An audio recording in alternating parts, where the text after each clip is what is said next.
چاہیے کہ تم پوری طرح دشمن کے مقابلے کی تیاری کرو جہاں تک ہو سکے، قوت سے، والرباط الخیل اور جنگی گھوڑوں سے، وترہبون بہ عدو اللہ وعدوکم، تاکہ اس کے ذریعے سے تم اللہ کے دشمنوں کو اور اپنے دشمنوں کو ڈرا سکو، ان کو انڈر پریشر رکھ سکو۔ وآخرین من دونہم، اور کچھ اور بھی ہیں، لا تعلمونہم، جن کو تم نہیں جانتے، اللہ جانتا ہے۔ اس وقت کے جو جنگی آلات تھے اس میں گھوڑا سب سے اہم تھا۔ گھوڑے کے اندر جو چستی، جو پھرتی ہے اور جو وفاداری ہے، آپ حیران ہوں گے کہ اللہ تعالیٰ نے گھوڑے کی قسم نہیں کھائی، جہاد میں جانے والے گھوڑے کے پاؤں سے اٹھنے والی گرد کی قسم کھائی۔ والعادیات ضبحا فالموریات قدحا فالمغیرات صبحا فأثرن به نقعا۔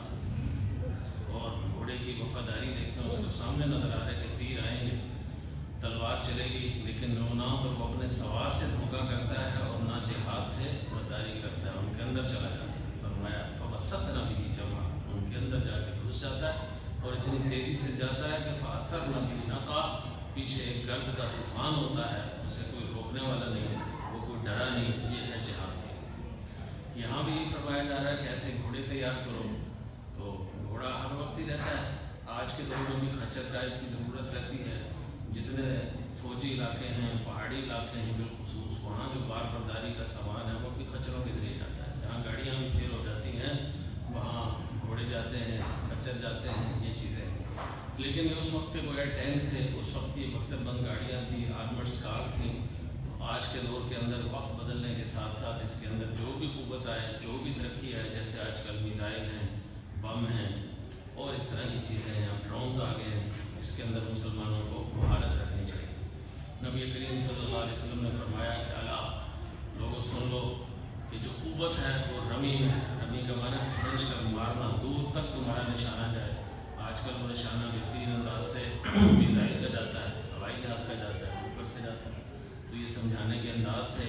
اس وقت اگر اللہ کے نبی کہتے ہیں کہ بھی جہاز چلاؤ، تو لوگوں نے مذاق اڑانا تھا، جہاز کیا ہوتے ہیں، کس طرح ہوتے ہیں۔ تو ایسا اللہ پاک جملہ ارشاد فرماتے ہیں کہ اس کے اندر گنجائش ہو قیامت تک ترقیات۔ تو یہاں یہی فرمایا جا رہا ہے کہ اپنی وار مشینری جو سی ہے نا وہ ایڈوانس رکھو۔ نبی کریم صلی اللہ علیہ وسلم کے دور میں دو صحابی تھے، ان کو حضور نے شام کے ایک شہر کی طرف بھیجا کہ وہاں جنگی اسلحہ تیار ہوتا تھا، کہ وہاں جاؤ تو سیکھ کر آؤ۔ اس سے پتہ چلا کہ جس طرح مسلمان اور چیزیں سیکھتا ہے، علم و فن سیکھتا ہے، اسی طرح وار ٹیکنالوجی کے اندر بھی اس کو سب سے آگے ہونا چاہیے، ٹھیک ہے، اور اس کے اندر ایڈوانس ہونا چاہیے۔ وہاں دبابے اور منجنیق اور توپیں بنتی تھی، تو حضور صلی اللہ علیہ وسلم نے شام کے اس شہر میں ان دو صحابیوں کو بھیجا۔ ابن کثیر میں روایت آتی ہے۔ اور پھر اس سے یہ بھی پتہ چلا کہ اس کے علاوہ معیشت بھی مضبوط ہونی چاہیے۔ آپ کے پاس بم ہو اور کھانے کو کچھ نہ ہو، تو آپ ایک وقت آئے گا کہ بم بیچ دیں گے اور کہیں گے ہماری معیشت بچاؤ، تو آپ کی معیشت مضبوط ہو۔ معیشت تب مضبوط ہوگی کہ جب پڑھے لکھے لوگ پیدا ہوں گے، سکلڈ لوگ پیدا ہوں گے، سارے پھوکے مارنے والے شروع کر کے جی رزق میں برکت ہو جائے۔ یہ قرآن کی منافی باتیں ہیں۔ رزق میں برکت ہوگی کہ آپ اپنے حصے کا کام کریں، کام کو بہتر کریں، پیوریفائی کریں، ایڈوانس کریں، معیار اچھا رکھیں، قیمت تھوڑی سی کم ہو، پھر آپ آگے بڑھ سکتے ہیں۔ دنیا کے اندر بھائی کمپٹیشن چلتا ہے۔ دیکھیں بات کہیں اور نہ نکل جائے کہ نوکیا دیتی، نوکیا کے کتنے اچھے اچھے موبائل تھے ہمارے زمانے میں، نوکیا نے آگے ترقی نہیں کی، چلتے ہوئے زمانے کا ساتھ نہیں دیا۔ اینڈرائڈ فون آئے، سیمسنگ اور دوسرے اور جو فلاں فلاں، آج نوکیا کا بچے کا ہم نام بتاتے ہیں، سمجھاتے ہیں کہ نوکیا بھی کوئی فون ہوتا تھا۔ تو جب آپ زمانے کے ساتھ نہیں چلیں گے آپ پیچھے رہ جائیں گے۔ اس سے بھی یہ بھی پتہ چلا کہ مسلمان کی ٹیکنالوجی ایڈوانس ہونی چاہیے، اور جو اس میں پڑھتے ہیں بار اسٹریٹجی کو ہمارے محسن ہیں، ہاں اس کا مقصد انسانیت کی تباہی نہ ہو۔ جس طرح امریکہ نے بم مارا ناگاساکی پر، جاپان کے 2 شہروں پر ظلم عظیم کیا، اور اب بھی اس نے ڈیزی کٹر جو بم مارے ہیں افغانستان میں، چھوٹے ایٹم بم تھے، اور اس کے بعد اب اسرائیل نے بھی ظلم کیا۔ اللہ، تو اس لیے وار ٹیکنالوجی کے مقاصد درست ہو، اس کے مقصد کیا ہو، لکلمۃ اللہ العلیٰ، اللہ کا کلمہ بلند ہو، ذاتی چیزیں نہ ہو، نہ غنیمت نہ کشور کشائی، جو اللہ نے فرمایا۔ اس لیے آگے بڑھنا، اور نبی کریم صلی اللہ علیہ وسلم نے نئے نئے تصورات دیے۔ مثلا حضور کے وقت میں جو جنگیں ہوتی تھی تو جو کمانڈر ہوتا تھا وہ آگے ہوتا تھا، دائیں بائیں اس کے 2 دستے ہوتے تھے۔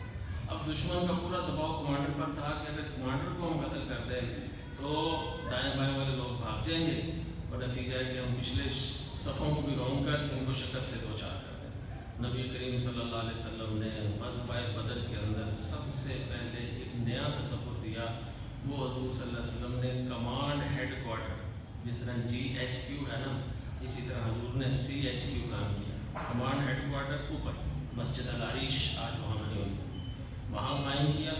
اور پھر کچھ صحابہ سے کہا کہ میں تمہیں ہدایات دوں گا، تم نے لکھ کر ساتھیوں تک پہنچانی ہے یا بول کر پہنچانا ہے۔ بعض کہتے ہیں کہ وہ چھوٹے چھوٹے کاغذ پھینکے جاتے تھے، تو حضور صلی اللہ علیہ وسلم کے سامنے پورا میدان تھا، اپنا بھی اور دشمن کا بھی۔ اب حضور ان کے مطابق ہدایات دیتے تھے، دیکھیں یہ 313 اور کوئی 1000، 2 گھوڑے ہیں اور چند اونٹ اور ادھر سارے مسلح، تو حضور نے کس حکمت سے لڑائی کی۔ اور جب صف بندی آئی تو مشورہ کیا تو فرمایا کہ صف بندی اس طرح ہو کہ ہماری جب جنگ شروع ہوگی تو دوپہر کا وقت ہوگا تو سورج ہماری آنکھوں کے سامنے نہ آئے، سورج ہماری پشت پر ہو اور دشمن کی آنکھوں کے سامنے سورج، اللہ، کیونکہ اس کے ہتھیار چمکیں گے اور چمکیں گے تو آنکھوں کی چندیانی سے وہ آئے، ہم اس پر قابو پا سکتے ہیں۔ چھوٹی چھوٹی چیزوں کے اندر حضور صلی اللہ علیہ وسلم۔ پھر غزوہ احزاب وہ کمال ہے، یعنی جتنی مدینہ کی آبادی ہے اتنے وہ ظالم اپنا لشکر لے کر آ گئے، اور کہ ہم تو مدینہ والوں کو کچل کر رکھ دیں گے آر یا پار۔ جب وہاں پہنچے تو وہاں ایک خندق ہے اور وہ ان کا منہ چڑھا رہی ہے، وہ اپنی ساری افرادی قوت کے باوجود وہاں آگے بڑھنے سے رک گئے ہیں، بے بس ہو گئے۔ اب حضور نے یہ اسٹریٹجی اختیار کی کہ ان کے وسائل کو ختم کیسے کریں۔ وہ مکے سے چل کر آئے ہوئے ہیں اور اہل مدینہ جیسے بھی غریب مسکین ہیں اپنے گھر میں بیٹھے ہوئے اور آگے خندق ہے۔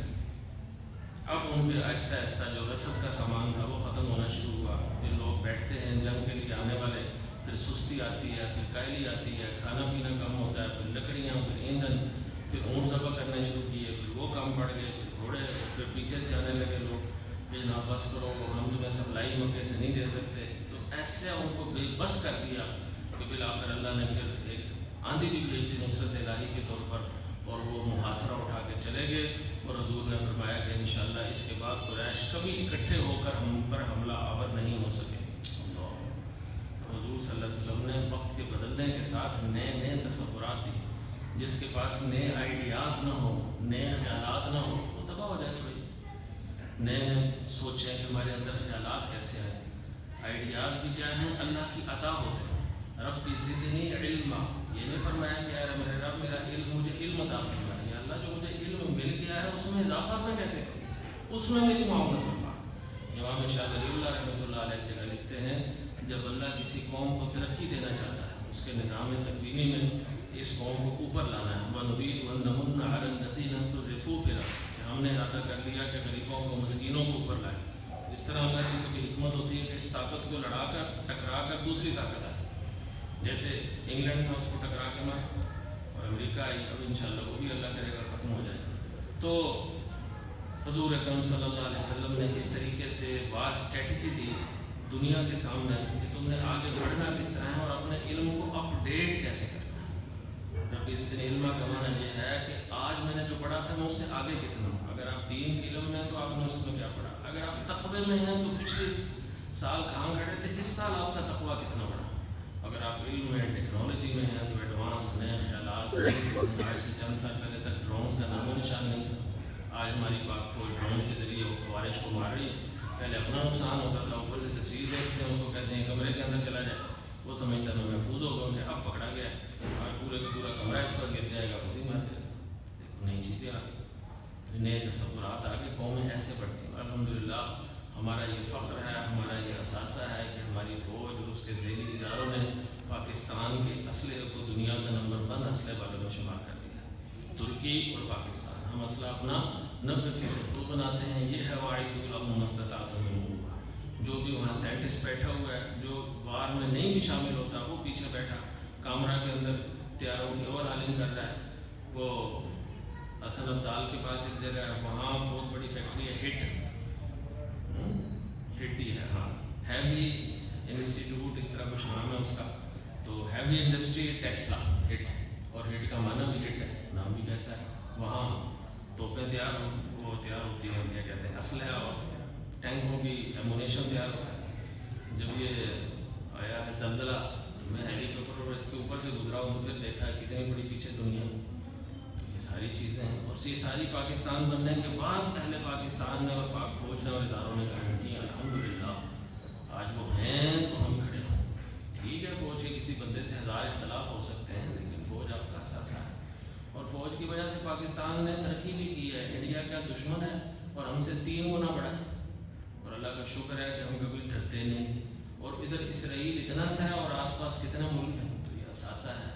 اس لیے اپنی قوم کو متحد رکھنا، اس کی خیر خواہی کرنا، ٹھیک ہے، اختلاف بھی ہو تو اس کا دائرہ ہونا چاہیے، حب الوطنی ہونی چاہیے، اپنے وطن سے محبت ہونی چاہیے۔ ہمیں اپنے وطن سے محبت بہت کم ہے۔ چین اور ہمارا ہندوستان، ہمارا ہم گھوم رہے ہیں، 5 مرلے کا مکان نہیں، ٹک جاؤ ذرا۔ تو اس لیے یہ ساری کی ساری چیزیں سمجھیں۔ نبی کریم صلی اللہ علیہ وسلم نے قوموں کو آگے بڑھایا۔ حضور صلی اللہ علیہ وسلم نے بتایا کہ جہاد قوم کو آگے بڑھاتا ہے۔ آج یوکرائن مار کھا رہا ہے، کیوں؟ اس کے پاس ایٹمی ہتھیار تھے۔ یورپین ممالک نے ضمانت دی کہ تم پر کوئی حملہ آور ہوگا تو کوئی مسئلہ نہیں، تم اپنا ایٹمی ہتھیار ضائع کر دو۔ اس نے ضائع کر دیا، آج کیا حال ہے۔ تو یہ ہمارے لیے عبرت کا مقام ہے کہ اللہ کرے کہ پاکستان کے ایٹمی ہتھیار بھی رہے، اللہ پاکستان کو بھی محفوظ رکھے۔ اختلاف جو بھی ہو وہ ایک خاص دائرے کے اندر ہو۔ ہماری فوج، ہمارے دفاعی ادارے، ہمارے اسلحہ ساز ادارے، یہ ہمارا بہت بڑا اثاثہ ہے، ہماری حفاظت کا ذریعہ ہے، ہماری عظمت کا